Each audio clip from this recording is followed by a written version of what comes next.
Tepa Maluku Barat Daya kembali diguncang gempa bumi dengan kekuatan 4,9 magnitudo pada pukul 12:53 waktu Indonesia Timur. Gempa bumi ini terjadi di laut berlokasi di 90 km timur laut Tepa, Maluku Barat Daya dan 184 km barat laut Samlaki, Kepulauan Tanimbar.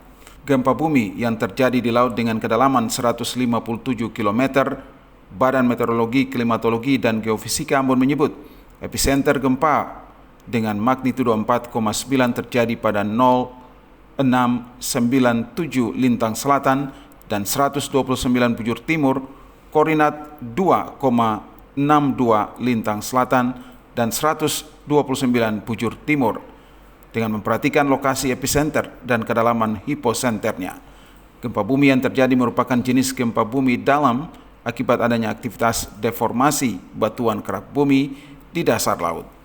Gempa bumi ini tidak dirasakan di wilayah setempat. Masyarakat diminta tetap mewaspadai adanya gempa yang sewaktu-waktu terjadi. Panili Tait dan Ridwan Makassar melaporkan.